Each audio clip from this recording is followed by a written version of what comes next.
நீங்கள் வந்து எங்களை விட கான்ட்ராக்டர் நல்லா தருவார். என்ன ஸ்டேட்மெண்ட்டு மாநகராட்சி? நான் என்ன கேட்குறேன், உங்களை விட அவங்க பண்ணுவாங்கன்னா நீங்கள் அதையும் ஏலம் விட்டு போயிடுவீங்க.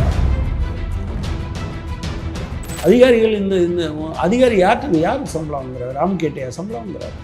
கான்ட்ராக்டர் லாபம் இல்லாமல் கையிலேருந்து போட போகிறவர் இல்லை. அவர் லாபத்தை எடுத்துட்டு இவங்களுக்கு வேண்டியதெல்லாம் செய்ய முடியும்னா நீங்கள் ஏன் செய்ய முடியாதுன்னு கேட்குறேன்.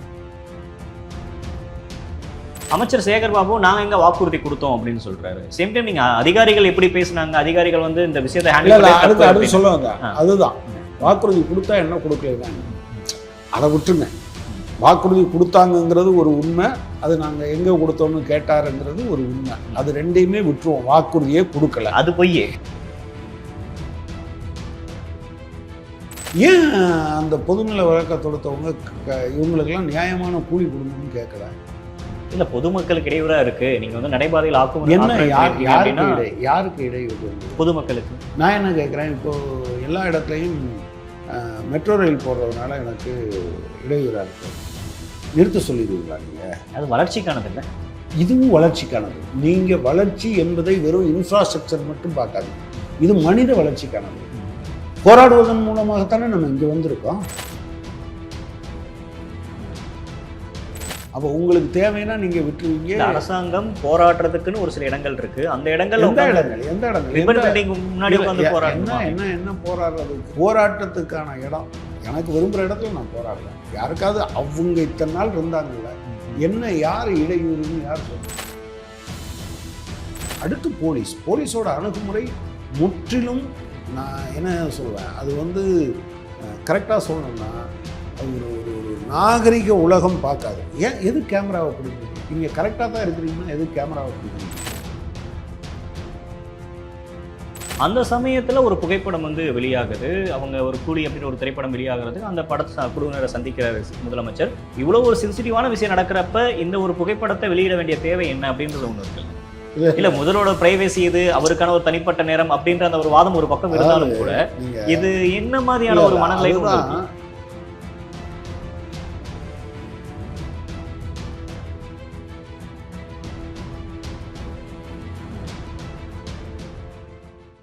ஆச்சி கொழுக்கட்டை மாவு வந்தாச்சு. ஆச்சி கொழுக்கட்டை மாவிற்கு கொழுக்கட்டை அச்சை கேட்டு வாங்குங்கள்.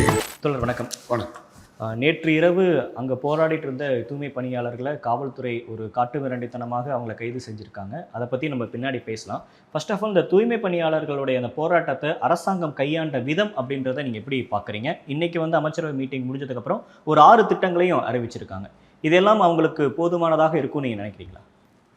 இல்லை, இதை சொல்லும்போது ஒரு விஷயத்தை நீங்கள் கவனத்தில் வச்சுக்கணும். இந்த அமைச்சரவை அநேகமாக அன்ஷெட்யூல்டு, இதுக்கு முன்னால் சொன்னது மாதிரி இல்லை. எனவே தூய்மை பணியாளர்கள் போராட்டத்தை ஒட்டி அது ஏதாவது செய்யணும் அப்படின்னு அரசாங்கம் யோசிச்சிருக்காங்க. அதை யோசித்ததில் அவங்க வந்து சில திட்டங்களை அறிவிச்சிருக்காங்க. இப்போ உதாரணமாக 10 லட்சம் வீட்டில் ஒரு வீடு கட்டும்போது அது வந்து நகர்ப்புற வாழ்விட மேம்பாட்டு வாரியமாக இருந்தாலும் குழந்தைங்களோட படிப்பு செலவு இதெல்லாம் சொல்லியிருக்காங்க. இது வந்து வரவேற்கத்தக்க அம்சம் தான், அதில் எந்த சந்தேகமும் இல்லை. ஆனால் இது எல்லாத்துக்கும் அடிப்படையான ஒன்று இருக்குது, அது வந்து பணி நிரந்தரம் தான். அந்த பணி நிரந்தரமும் உண்மையிலேயே சமூகத்தில் மிகவும் பின்தங்கிய ஒரு அடிமட்டத்தில் இருக்கக்கூடிய மக்கள் என்கிற முறையில் ஒரு கூடுதல் கரிசனம் இதில் தேவை. அப்போது நீங்கள் இப்போ ஒப்பந்த தொழிலாளர்கள் அந்த வரையறைப்படுத்துதல் சட்டம் இருக்க, அது ஆக்சுவலாக 2 பணிகளை எல்லா காலத்துலேயுமே நிரந்தர பணிகள்னு சொல்லுது. ஒன்று காவல் பணி, இன்னொன்று வந்து தூய்மை பணி. வேறு இதெல்லாம் நீங்கள் வந்து சீசனலாக கூட சில பணிகள் நீங்கள் வைத்துக்கொள்ளலாம். ஆனால் இது ரெண்டும் அத்தியாவசியமானது. அது இல்லாமல் ஒன்று இருக்கவே முடியாதுங்கிற முறையில் 480 நாள் பணிபுரிந்தால் அதை வந்து பர்மனன்ட் பண்ணணும் அப்படிங்கிறது இருக்குது. 2 வருஷத்துல 400. ஆரம்பத்திலிருந்து இந்த விஷயத்தை ஹேண்டில் பண்றதுல ஒரு மெத்தன போக்கு இருந்துச்சு அவங்களுக்கு. 13 நாட்களாக போராடுறாங்க, அப்ப எல்லாம் கூடாத அமைச்சரவை ஏன் இன்னைக்கு கூண்டுச்சு அப்படின்னு பல கேள்விகள் எழுப்புறாங்க. கட்டாயம் இது நான் சொல்ல வந்தது, அரசாங்கத்துக்கு இருக்க நெருக்கடியை நியாயப்படுத்துறதுக்காக மட்டும் இல்லை. இல்லை, புரியுது. பெரும் முதலாளிகளுக்கு 1500 கோடி ரூபாயும் நோக்கியாவுக்கு 638 கோடி ரூபாயும் கொடுக்குற உங்களால் சாதாரண இந்த மக்களுடைய நிரந்தரம் என்பது அதாவது அவங்க இழக்கிறது இருக்கு இல்லையா, இந்த மக்கள் இழக்கிற தொகை இருக்கு இல்லையா, கொஞ்சம் நஞ்சம் கிடையாது. நீங்கள் அதாவது நீங்கள் வெறும் சம்பளம் கொடுக்குறது மட்டும் பேசாதீங்க. உங்கள் காலையிலே வரணும்னா உங்கள் பிள்ளையும் என் பிள்ளையும் குளிப்பாட்டி பவுடர் போட்டு ஷூ போட்டு புக்ஸை எடுத்து வச்சு ஹோம்ஒர்க் எழுதுனியான்னு பார்த்து பைக்லேயோ அல்லது ஆட்டோலையோ ஏற்றி கொண்டு போய் விட்டு வருவோம். அவங்க பிள்ளைங்க எப்படி இருக்கும்? அதுவாக தான் எந்திரிச்சு போகணும். இதை விட வேறு சில இடங்களில் நீங்கள் மாநகராட்சி பகுதிகளில் காலையில் மட்டும் வர்றது இருக்குது, சாயங்காலமும் போகிற இடங்கள் இருக்குது. சாயங்காலம் வந்தால் பிள்ளைய வந்து என்ன எழுதியிருக்குன்னு பார்க்க அவங்களுக்கும் படிக்க தெரியாது, யார்கிட்ட போய் கேட்கவும் முடியாது. ஸோ கிட்டத்தட்ட அவங்களுடைய வாழ்க்கையை இதை பேஸ் பண்ணி இதை மையப்படுத்தி பிழைக்கிறதுக்கு வாழ்க்கை நடத்துறதுக்காக அவங்க இந்த வேலைக்கு வரல, பிழைச்சி இருக்கிறதுக்காக இந்த வேலைக்கு வராங்க. ஸோ வாழ்க்கை என்பதற்கும் பிழைப்பு நடத்துவதற்குமான வித்தியாசம் இருக்கிறது. அவங்க பிழைச்சிருப்பதுக்காக தான் இங்கே வராங்க. அப்போ கூடுதல் கரிசனத்தோட அரசாங்கம் அதில் கவனம் செலுத்த வேண்டும். அதில் தான் நான் என்ன நினைக்கிறேன்னா, ஒன்று ஆரம்பம் தொட்டே அதிகாரிகளோட அலட்சியமான பேச்சுக்கள். நீங்கள் வந்து எங்களை விட கான்ட்ராக்டர் நல்லா தருவார், என்ன ஸ்டேட்மெண்ட்டு மாநகராட்சி? நான் என்ன கேட்குறேன், உங்களை விட அவங்க பண்ணுவாங்கன்னா நீங்கள் அதையும் ஏலம் விட்டு போயிடுவீங்களா? அதிகாரிகள் இந்த அதிகாரி யாருக்கு சம்பளம் வாங்குறாரு? ராம்கேட்டையா சம்பளம் வாங்குறாரு? அரசு மக்கள் தானே சம்பளம் கொடுக்குறாங்க. அப்போ என் நிர்வாகம் சரி, அதாவது நீங்கள் கான்ட்ராக்ட் கொடுத்தா கான்ட்ராக்டர் லாபம் இல்லாமல் கையிலேருந்து போட போகிறவர் இல்லை, அவர் லாபத்தை எடுத்துட்டு இவங்களுக்கு வேண்டியதெல்லாம் செய்ய முடியும்னா நீங்கள் ஏன் செய்ய முடியாதுன்னு கேட்குறேன் நான். ஏற்கனவே 10 மண்டலங்களில் அது இம்ப்ளிமெண்ட் பண்ணிட்டாங்க, இப்போ ராயப்பேட்டையிலையும் திருவிக நகருக்கு மட்டும் போகிறான்னா எப்படி நியாயம் கிடைச்சிரும் அப்படின்னு கேள்விகள் வருது. எல்லா விதமான முன்னேற்றங்களும் ஏதாவது ஒரு இடத்தில் இருந்து தான் தொடங்குகிறது, மறந்துடாதீங்க. அதாவது எல்லா இடத்துலையும் தப்பு பண்ணுறாங்க, இங்கே மட்டும் தப்பு பண்ணால் அது ஏன் கேட்குறீங்க? இல்லை, 10 இடத்துல அமைதியாக தானே இருக்கிறாங்க, அவங்களுக்கு எல்லா ஏற்பாடுகளும் செஞ்சுட்டு தானே இருக்கிறாங்க. நீங்கள் ஏன் பயப்படுறீங்க? தேவையில்லாமல் அச்சத்தை உருவாக்குறீங்க. இதுக்கு பின்னாடி அரசியல் கட்சிகள் எல்லாமே தூண்டி விடுறாங்க. அதாவது இந்தியா சுதந்திரம் அடைகிற போது எவ்வளோ பேர் போராடினாங்க, அதைத்தான் கட்டபொம்மன் அந்த கட்டபொம்மன் கேட்டாரான்னு தெரியாது, ஆனால் அந்த படத்தில் வர்ற வசனம் அதுதான். எல்லாரும் காசு கொடுத்துட்டான், நீ மட்டும் ஏன் கொடுக்கல?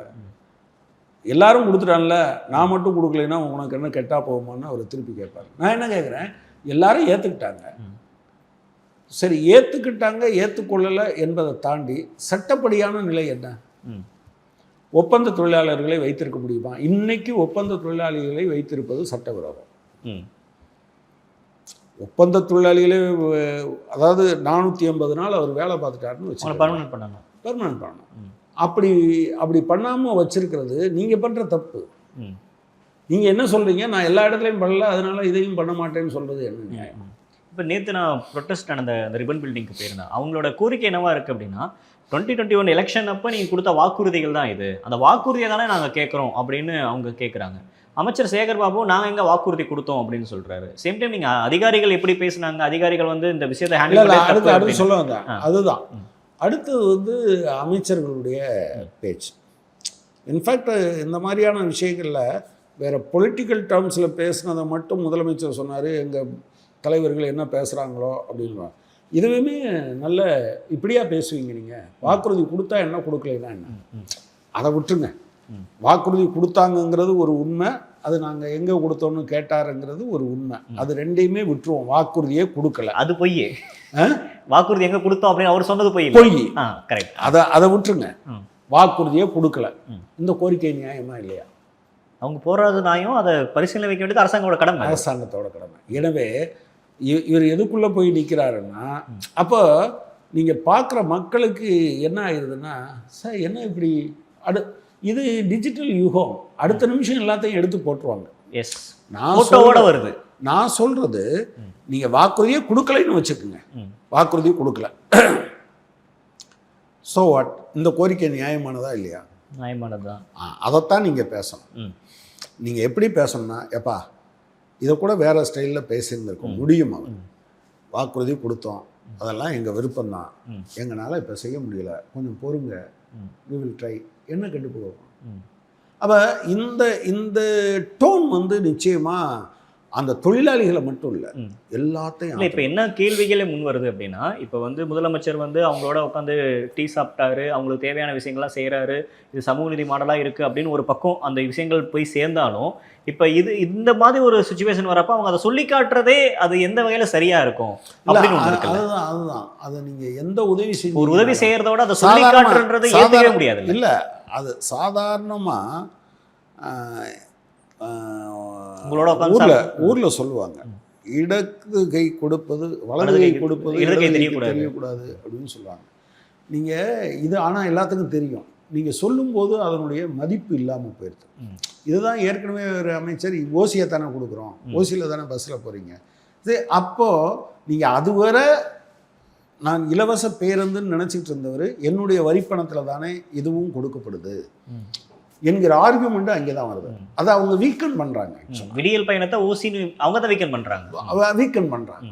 ஆக்சுவலாக நீங்கள் விடியல் பயணம் இருந்தபோது மக்கள் சந்தோஷமாக அரசாங்கம் இதை கொடுக்குது. எனக்கே தெரியும் அதனுடைய நீங்கள் பொருளாதார வீச்சுங்கிறத நான் பெருசாக நான் கொண்டாடுறேன். ஆக்சுவலாக கண்டிப்பாக இலவசமாக அவங்க போகிறதோ அந்த 1000 ரூபாயோ நீங்கள் வந்து டிகிரேட் பண்ணி பேசிட முடியாது.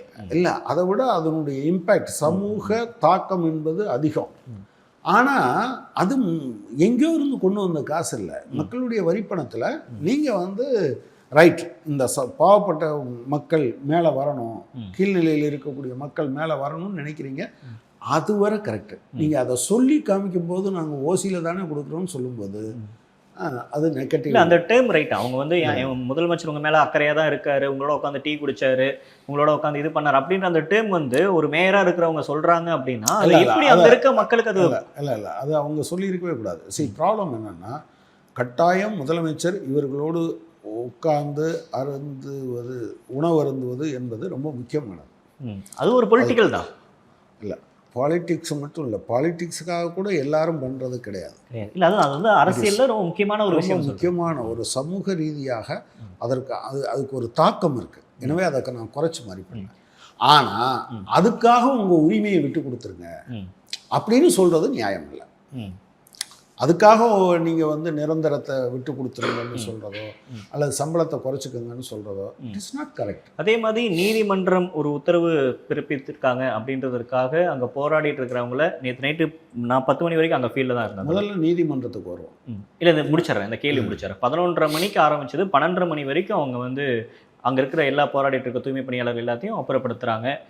நிறைய பேர் வந்து தாக்கியிருக்காங்க அப்படின்ற மாதிரியான காட்சிகளும் வந்திருக்கு. நீங்களும் பர்சனல் நிறைய பேர்கிட்ட பேசியிருப்பீங்க. ரெண்டு விஷயமா பார்க்குறேன். ஒன்று கோர்ட், இந்த வழக்கை தொடுத்தது யார்? தேன்மொழின்னு ஒரு பர்சன். யார்?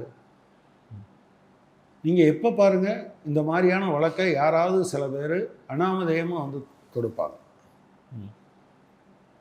ஏன் அந்த பொதுநல வழக்கை தொடுத்தவங்க இவங்களுக்கெல்லாம் நியாயமான கூலி கொடுங்கன்னு கேட்கல?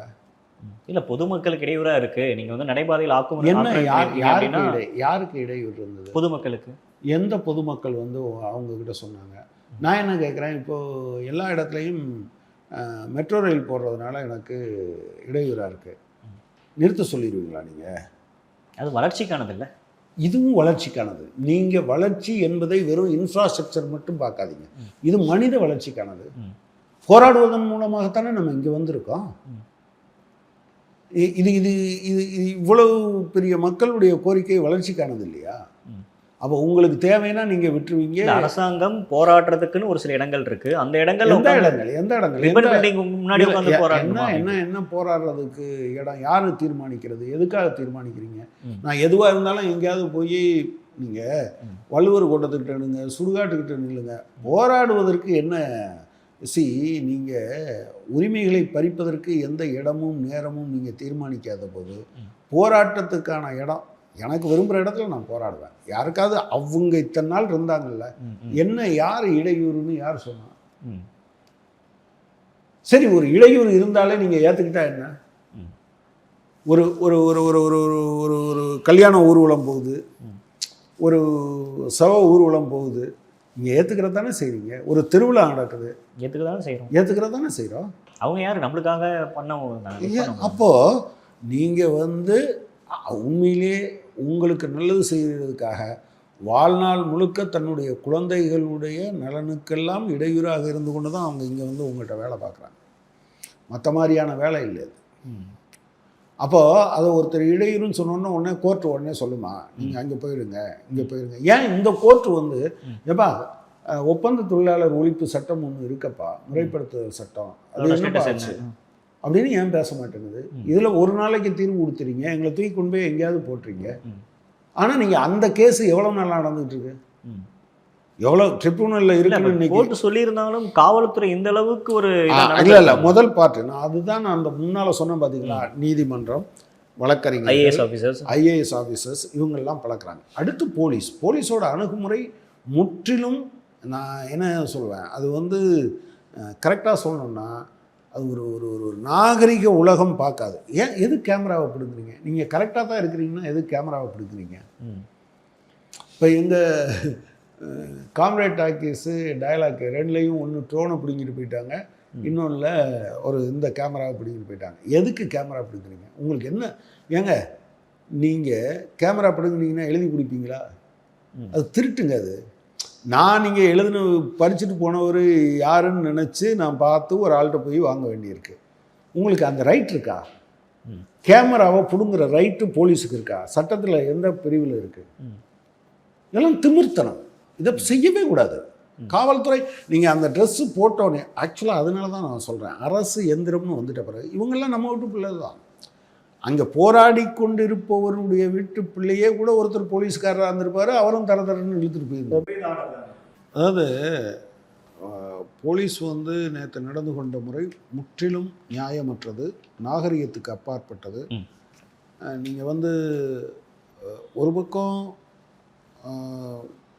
பத்திரிகையாளர்கள் கையில் அந்த கேமராவை பிடிங்கிருக்கீங்க, அங்கே எங்கள் டயலாக் சேனல், காம்ரேட் டாக்கீஸ் இதில் எல்லாம் கேமரா பிடிங்கிட்டாங்கன்னு எங்ககிட்ட சொன்னாங்க.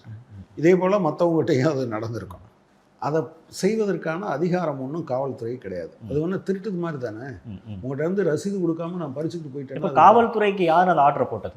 இல்லை, அதுதான் இப்போ காவல்துறை ஒன்று அது சமீப காலத்தில் அதனுடைய செயல்பாடுகள் ஒரு பெரிய அளவுக்கு மாறிக்கிட்டே வருது. ஜல்லிக்கட்டு ப்ரொடெஸ்ட்லேயே இது நடந்துச்சு இல்லை? அதான் இது பல இடங்களில் நடக்குது. நீங்கள் வந்து பார்த்தீங்கன்னா இந்த நீங்கள் நியோலிபரல் அஜெண்டா வந்த பிறகு பல இடங்கள்லையும் அவங்க நேரடியாக கான்ட்ராக்டர்ஸ்கிட்ட இருந்து, இப்போ ஸ்டெர்லைட் வந்து உண்மையிலேயே அவங்க அங்கே இருந்த காலம் முழுவதும் டிஸ்ட்ரிக்ட் அட்மினிஸ்ட்ரேஷனில் குறிப்பிட்ட பகுதியை அவங்க கட்டுப்பாட்டில் வச்சுருந்தாங்க. அதிமுக எங்கள் தென் மாவட்ட முதலாளின்னு ஒருத்தர் சொல்லிக்கிட்டு இருந்தாங்க. அவர் அதே போல் ஒரு பகுதி போலீஸையும் அந்த ஒரு பகுதி இதையும் கட்டுப்பாட்டில் வச்சுருந்தார். இப்படி பல இடங்கள்லையும் நீங்கள் சொல்ல முடியும். இது ஒன்று. இந்த போலீஸினுடைய தன்மை என்பதை அவங்க அந்த அந்த யூனிஃபார்ம் போட்ட பிறகு அவங்க நம்ம அரசாங்கம் சொல்கிறத செய்கிறதுக்காக வந்திருக்கோம். நீதி நேர்மை அது இது எதுவுமே கிடையாது. இல்லை, நம்மளுக்கு கடந்த காலங்களில் ஒரு ரெக்கார்ட் இருக்குல்ல, காவல்துறை இது மாதிரியான போராட்டம் செய்யக்கூடிய நபர்களை இப்படி அணுகுவாங்க அப்படின்ற ரெக்கார்ட் ஈவன் டிஎம்கேக்கு அது நல்லாவே தெரியும். அப்படி இருக்கிறப்ப அவங்க இதை எப்படி அனுமதிச்சாங்க? அவங்க போராடிட்டு இருந்தவங்க யார்? தேச விரோதிகளால், நக்சலைட்டா? ஏன் அந்த அளவுக்கு அவங்கள வந்து இவ்வளோ விக்ரசமாக இவ்வளோ ஒரு கொடூரமான முறையில் அவங்க ஏன் ஹேண்டில் பண்ணணுன்ற ஒரு பார்வை இருக்குல்ல? நக்சலைட்டுகளை பற்றி அப்படி ஒரு மைண்ட் செட்டை உருவாக்கிது. நான் என்ன சொல்கிறேன்னா, நக்சலைட்டுகளுடைய கான்செப்டை நான் ஏற்றுக்கலாம். இல்லை, அந்த ஒரு வார்த்தையை நான் வித்ட்ரா பண்ணிக்கிறேன். ஓகே, யாரையுமே அப்படி பண்ணுறதுக்கான அதிகாரம் உங்களுக்கு எங்கே இருக்குது? போராட்டம் செய்கிறவர்கள். ஆக்சுவலாக திமுக போராடாமல இருந்திருக்கு. கலைஞருடைய போராட்டத்தை பற்றி எத்தனை பாடல்கள் எழுதியிருக்கீங்க? முதலமைச்சர் எமர்ஜென்சி எடுத்து போராடினதை பற்றி பாதிக்கப்பட்டவர் தானே. எத்தனை எமர்ஜென்சிக்கு எத்தனை பேரை நீங்கள் பழி கொடுத்துருக்கீங்க? எத்தனை போராட்டங்களை, மொழிப்போரில் எத்தனை பேரை பழி கொடுத்துருக்கீங்க? எல்லா போராட்டங்களும் பழி கொடுக்கத்தான் வேணுமா? அப்போது இந்த போலீஸை எப்படி பண்ணியிருக்கணும்? அப்பா இதெல்லாம் நம்ம தாய் பிள்ளைங்க, அவங்களுடைய கோரிக்கையை நம்மளால் நிறைவேற்ற முடியலைங்கிறது அடுத்த விஷயம். ஆனால் நீங்கள் டீல் பண்ணும்போது ஒரு டிக்னிட்டி வேண்டாமா? நான் என்ன கேட்குறேன், ஐஏஎஸ் ஆஃபீஸர்ஸ் எல்லாம் அசோசியேஷன் வச்சுருக்காங்க தெரியுமா? ரிட்டையர்டு ஜட்ஜஸ் எல்லாம் அசோசியேஷன் வச்சுருக்காங்கல்ல. எதுக்கு வச்சுருக்காங்க? ஆனால் அவங்களே கேட்பாங்க, உங்களுக்கு அது சங்கம் தேவையா? ஏன்னா அவங்களுக்கு அசோசியேஷன் ஒன்று கொடுத்தாலே, ஐபிஎஸ் ஆஃபீஸர்ஸ் அசோசியேஷன் வச்சுருக்காங்க. நீங்கள் இதில் போய் பார்த்தீங்கன்னா, ட்விட்டரில் போய் பார்த்தீங்கன்னா, அவங்க ஆளை யாரையாவது தப்பாக ட்ரான்ஸ்ஃபர் பண்ணிட்டாங்கன்னா அப்படி பாருங்கள் இப்படி பண்ணுறாங்க அப்படின்னா. ஆனால் சாதாரண மக்கள் உங்களுக்கு எல்லா அதிகாரமும் இருக்குது, ஆக்சஸ் இருக்குது, அதை தொடர்பு கொள்கிற முறை இருக்குது. எதுவும் இல்லாதவங்க இவங்க. இங்கே தான் போலீஸ் என்னவா இருக்குன்னா, உங்கள் உழைப்பாளி வீட்டு பிள்ளைகள் தான் போலீஸ் ஆகிறது. அதே பிள்ளைகளை வச்சு அதே உழைப்பாளி வீட்டு உழைப்பாளிகளை அடிக்கிற அந்த கேரக்டர் இருக்குது பார்த்தீங்களா, அது தான் நான் என்ன சொல்ல விரும்புகிறேன்னா, நீங்கள் அரசு எந்திரத்தின் தன்மையாக இருக்கிறது. அது திமுக ஆளுதா, அதிமுக ஆளுதா, சிபிஎம் ஆளுதாங்கிறதெல்லாம் கிடையாது. இன்றைக்கி இருக்கக்கூடிய அரசமைப்பு சட்டம், இன்றைக்கி இருக்கக்கூடிய நீங்கள் அவங்கள பயிற்றுவிக்கிற முறை, இது எல்லாமே அதோட சேர்ந்தது. இல்லை, இப்போ நம்ம ஒரு பக்கம் வந்து உங்களுடன் ஸ்டாலின், நலம் காக்கும் ஸ்டாலின், தாய் மாணவர் திட்டம் அப்படின்னு எவ்வளவோ ஸ்கீம்ஸ் வந்து நீங்கள் பண்ணிட்டு இருக்கிறாங்க. அதனால மக்கள் நிறைய பயனுடுறாங்க அப்படின்னு ஒரு பக்கம் இருந்தாலும் கூட இதெல்லாம் தானே மக்கள் மனசுல நிற்கும். இப்படி இது பண்றாங்க, அமைதியாக தானே போராடிட்டு இருந்தாங்க, 13 நாள் என்ன பிரச்சனை பண்ணாங்க அவங்க அப்படின்னு அந்த கேள்வி சாமானிய மக்கள் மனதில் கேள்வி இருக்கு. அதாவது இந்த மாதிரியான விஷயங்கள் 1 நாள் 2 நாள் 3 நாள்னு போகும்போது முதலமைச்சர் தன்னுடைய வேலைகளுக்கிடையே இதில் கொஞ்சம் கூடுதல் கவனம் செலுத்தணும். இதில் நம்ம நேரடியாக தலையிட்டு இல்லை இந்த விஷயத்தை எப்படி டீல் பண்ணுறது, சம்திங் சீரியஸ் இது எதுக்கு நைட்டில் நீங்கள் எப்போதுமே நீங்கள் வந்து ஏழைகளிலும் ஏழைகளாக இருக்கக்கூடிய மக்களை நீங்கள் டீல் பண்ணும்போது மற்ற விஷயங்களை விட இன்னும் நிதானமாகவும், இன்னும் கம்பேஷனோடவும், இன்னும் வந்து ஒரு ஒரு ஒரு சென்சிட்டிவாகவும் டீல் பண்ண வேண்டிய அவசியம் இருக்குது. அதுக்கு இரவு நேரத்தில் இப்படி தூக்கி போட்டு அடிக்கிறது, அப்புறம் பெண்களை கொண்டு போய் 2 பேர் ஆதரவு தெரிவிக்க வந்தாங்கன்னா ஸ்டேஷனில் வச்சு அடிக்கிறது, அப்புறம் கொண்டு போய் இவங்க எல்லாத்தையும் இது இந்த அணுகுமுறை முற்றிலும் நியாயமற்றது. முதலமைச்சர் கட்டாயம் இது யார் இதுக்கு இப்படி ஆர்டர் கொடுத்தாங்களோ, யார் இதில் ஈடுபட்டாங்களோ, ஈடுபட்டவங்களுக்கு அதில் தண்டனை வேணும்ல, அது இல்லாமல் தப்பிச்சிடுறாங்க பார்த்தீங்களா. அதே போல் ஆர்டர் கொடுத்தவங்க மேலே இருப்பாங்க. 2 பேர் நீ வயலேஷன்ப்பா, ஹியூமன் ரைட்ஸ் வயலேஷன் அப்படின்னு தண்டனை கொடுத்துட்டு அப்புறம் அவங்களுக்கு அது காம்பன்சேஷனாக இன்னொன்று செஞ்சு முடிச்சுட்டு போயிடுவாங்க. மேலே இருக்கவங்களும் ப்ரொடெக்ட் ஆகிறாங்க. இங்கே தப்பு பண்ணுறவங்க தண்டிக்கப்பட்டால் தானே இனிமேல் செய்யக்கூடாதுப்பா. ஆக்சுவலாக எல்லாத்துக்குமே வேலைக்கு நீங்கள் போகும்போது ப்ரைவேட் கன்சர்ன்லேயே கூட என்ன இருக்கும் அப்படின்னு சொன்னால், லாஃபுல் அண்டு ரீசனபிள் ஆர்டர், நிர்வாகம் தருகிற சட்டப்படியானதும் நியாயமானதுமான ஆணைகளுக்குத்தான் நீங்கள் வந்து கட்டாயம் அடிபணியணும்னு இருக்கு. நீங்கள் இந்த அவரை அடிச்சுட்டு வாங்கன்னா நம்ம போய் அடிக்கலாமா? அடிக்கக்கூடாது இல்லை, ஏன்னா அது பொது சட்டம். இந்த இடத்துல தான் ஒரு கேள்வி வருது. தூத்துக்குடியோட அந்த ஸ்டெர்லைட்டோட அந்த துப்பாக்கிச்சூடுக்கும் அதில் காவல்துறை நடந்து கொண்ட விதத்துக்கும் ஜல்லிக்கட்டு ப்ரொட்டஸ்ட்டுக்காகட்டும் இப்போ நேற்று நடந்த விஷயங்களுக்கு என்ன வித்தியாசம் இருக்குது? அது இப்போ எந்த அரசாங்கம் வந்தாலும் இதை தான் பண்ணுவாங்க அப்படின்னா அப்போ மக்களுக்கு எப்படி நம்பிக்கை வரும்? இல்லை நீங்கள் ஸ்டெர்லைட்டையும் இதையும் அப்படியே நேரடியாக ஒப்பிடுறத நான் வந்து ஏற்கலை, அது வேற. பட் இங்கே அதனால தான் சொல்கிறோம், காவல்துறை சீர்திருத்தம் செய்வது அவசியம். அவங்களுக்கு லீவு கொடுக்கணும், வேலை நேரம் 8 மணி நேரமாக ஆக்கணும், அவங்கள டீல் பண்ணுற முறை இருக்குல்ல, ஹையரப்ஸ் எப்படி அவங்கள கூப்பிடுவாங்க. இவங்கெல்லாம் ஃபில்த்தி லாங்குவேஜ் யூஸ் பண்ணுவாங்க கான்ஸ்டபிள் ரோட்டில் நம்மகிட்ட வந்துட்டு. ஆனால் இதே கான்ஸ்டபிளை அவருக்கு மேலே இருக்கவர் இருக்கார், ரொம்ப கேவலமாக திட்டுவார். ஆக்சுவலாக தூத்துக்குடியில் நான் இருக்கையில் ஒரு டிஎஸ்பிகிட்ட ராஜேந்திரன் ஒரு எஸ்பி பேசுனதை நான் ஃபோனில் தற்செயலாக கேட்டேன். நான் பிறகு அவர்கிட்டயே போய் பேசினேன், அந்த எஸ்பிகிட்ட பேசினேன். நியாயமாங்க இது இப்படி பேசுகிறீங்க, என்னன்னாலே கேட்க முடியல. நீங்கள் ஒரு ஆஃபீஸர்கிட்ட பேசுகிறீங்க, இல்லை நீங்கள்லாம் அங்கே அது எப்படி உங்களுக்கு தெரிஞ்சது அப்படின்னா, நான் முன்னால் உட்காந்துருந்தேன், எனக்கு கேட்டது அவர் ஃபோனை இது பண்ணி வச்சுருக்கணும் அப்படின்னு. பிறகு பார்த்தா எனக்கு மேலே இருக்கவங்க என்னை இப்படி தான் திட்டுவாங்க அப்படின்னு. ஏங்க நல்லதெல்லாம் கற்றுக்கிறதுக்கு பதிலாக இப்படி மோசமானதெல்லாம் கற்றுக்கிட்டு வந்திருக்கீங்களேன்னு நான் சொன்னேன். ப்ராப்ளம் என்னென்னா, இந்த மாதிரியான கல்ச்சருக்கு ஒரு முடிவு கட்டணும். அடிக்கிறது, பெரம்பு வச்சுருக்கிறது, நீங்கள் யாரை டீல் பண்ணுறீங்க? உங்கள் மக்களை டீல் பண்ணுறீங்க. சுதந்திர போராட்ட வீரர்களே அடிச்சிருக்காங்க, சமூக நீதிக்காக நின்றவங்களை அடிச்சிருக்காங்க, சமூக சீர்திருத்தத்துக்காக நின்றவங்களை அடிச்சிருக்காங்க. இன்னமும் தூக்கிட்டு வர்றீங்களே அந்த தடியை அப்படிங்கிறதான்.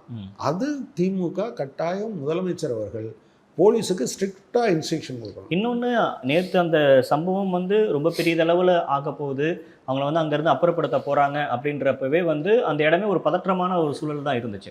அந்த சமயத்தில் ஒரு புகைப்படம் வந்து வெளியாகுது, அவங்க ஒரு கூலி அப்படின்னு ஒரு திரைப்படம் வெளியாகிறதுக்கு அந்த குழுவினரை சந்திக்கிற முதலமைச்சர், அந்த ஒரு திரைப்படம் ஃபோட்டோ வந்து வெளியாகுது. இவ்வளோ ஒரு சென்சிட்டிவான விஷயம் நடக்கிறப்ப இந்த ஒரு புகைப்படத்தை வெளியிட வேண்டிய தேவை என்ன அப்படின்றது ஒன்று இருக்குல்ல?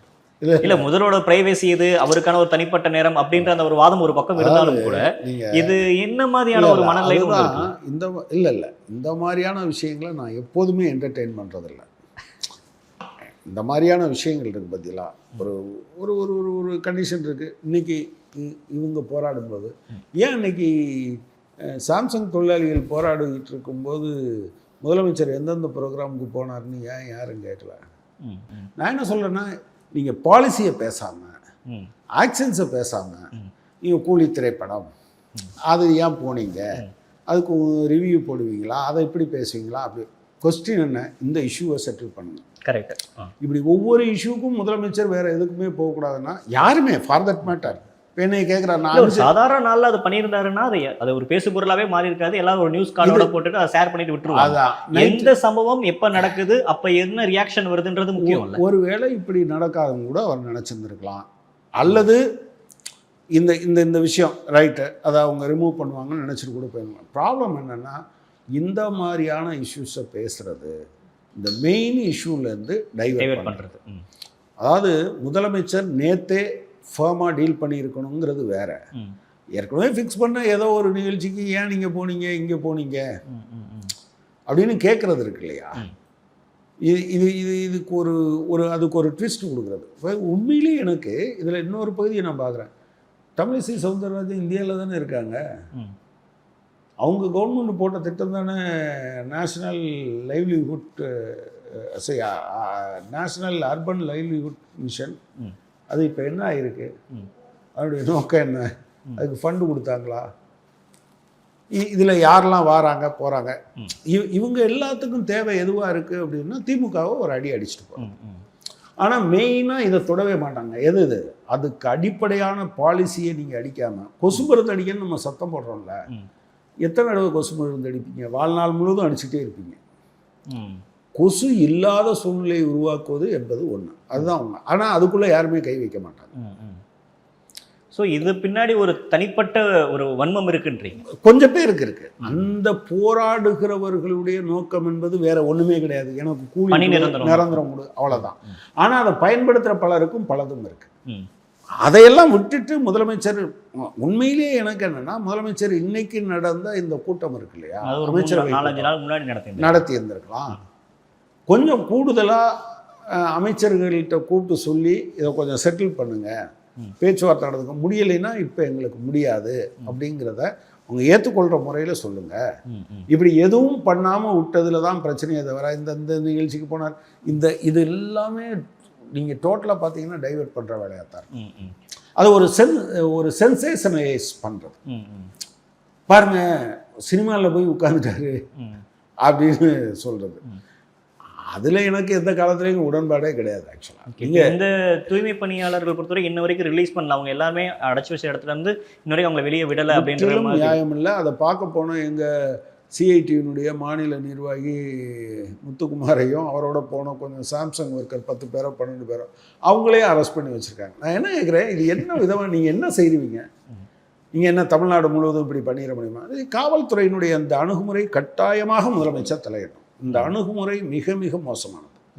நீங்கள் என்னது நீங்கள் சொன்னீங்களா இல்லையான்னு யாரும் பார்க்க மாட்டாங்க. ஆனால் உங்கள் துறை என்கிற முறையில் அதற்கு பொறுப்பேற்க வேண்டியவராக நீங்கள் தான் மாறி போகிறீங்க. இல்லை, இப்போ என்ன என்னோட கேள்வினா, கூட்டணி கட்சியில் மக்கள் பிரச்சனைக்காக நின்று போராடிட்டு இருக்க கம்யூனிஸ்ட் தோழர்களுக்கே இப்படி நடக்குது அப்படின்றதான் எனக்கு ஒரு பெரிய ஆச்சரியமாக இருக்குது. திமுககாரர் போயிருந்தாலும் அதுதான் நடந்திருக்கும்.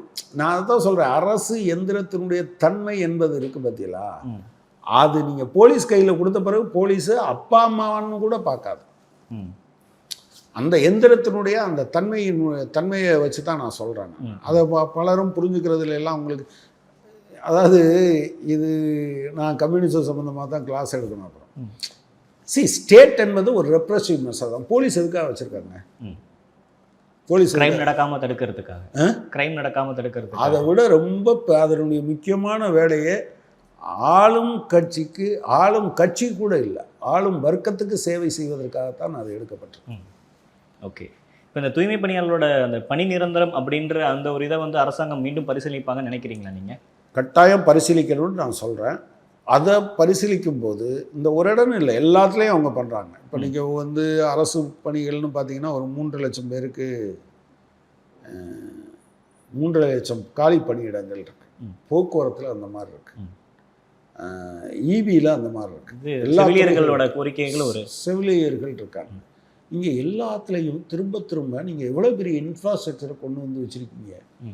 ஒரு பக்கம் தமிழ்நாடு மக்களுடைய வரிப்பணத்தில் ஏராளமான இன்ஃப்ராஸ்ட்ரக்சர் உருவாக்கப்பட்டிருக்கு. எது primary sub centre, primary health centre, taluka head quarters hospital, district head quarters hospital, medical college hospital, அப்புறம் ஸ்பெஷாலிட்டி ஹாஸ்பிட்டல், அப்புறம் சூப்பர் ஸ்பெஷாலிட்டி ஹாஸ்பிட்டல், இதுக்கான இதெல்லாம் இருக்குது.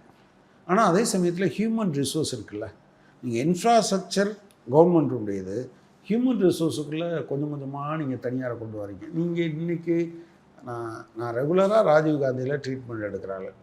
அங்கே நிற்கிற காவலாளிகள் யாராவது நிரந்தர பணியாளரா? அங்கே இருக்கக்கூடிய நர்சஸில் கான்ட்ராக்ட்லைன் நர்சஸ் இருக்காங்க, எம்ஆர்பி செவிலியர்கள்னு ஒரு கேட்டகரி இருக்காங்க, நிரந்தர செவிலியர்கள்னு ஒரு கேட்டகரி இருக்காங்க. டாக்டர்கள்லேயும் கான்ட்ராக்ட் வந்திருக்காங்க. நீங்கள் அந்த மாஸ்டர் ஹெல்த் செக்கப்புக்குள்ளே நீங்கள் போனீங்கன்னா டாக்டர்ஸை தவிர மீதி இருக்கிற அத்தனை பேரும் நிரந்தர பணியாளர்கள் இல்லை. நல்லா வச்சுருக்காங்க. அந்த சேவை உண்மையிலே ரொம்ப பிரபானமானது. அப்போ நான் என்ன சொல்கிறேன்னா, இது எல்லாவற்றையும் விட ரொம்ப ரொம்ப முக்கியமானதுன்னு நான் பார்க்குறது தூய்மை பணியாளர்கள். அவங்க வாழ்க்கையின் கடைக்கோடியில் இருக்காங்க. அவங்களுடைய சம்பளமும் பணி நிலைமைகளும் அவர்களுக்கான மரியாதையும் உத்தரவாதப்படுத்த வேண்டியது வேறு எந்த அரசாங்கத்தையும் விட திமுக அரசாங்கத்துக்கு முக்கியத்துவம் இருக்குது. முதலமைச்சர் அதில் தலையிடும். நிறைய விஷயங்கள் பகிர்ந்துக்கிட்டீங்க தொடர். ஒரு பார்வை இந்த ஒரு போராட்டத்தோட பின்னணி தாண்டி அரசு இயந்திரம் எப்படி இதை செயல்பட்டிருக்கணும், காவல்துறை ஏன் இப்படியெல்லாம் இருக்குது அப்படின்ற பல்வேறு விஷயங்களை பகிர்ந்துக்கிட்டீங்க. உங்கள் கருத்திருக்கும் நேரத்துக்கு நன்றி தொடர். தேங்க்யூ. ஆயுர்வேதம் ஒரு பொக்கிஷம், நம் ஆயுள் நீட்டக்கும் அற்புதம். டாக்டர் ஸ்ரீவர்மாஸ்.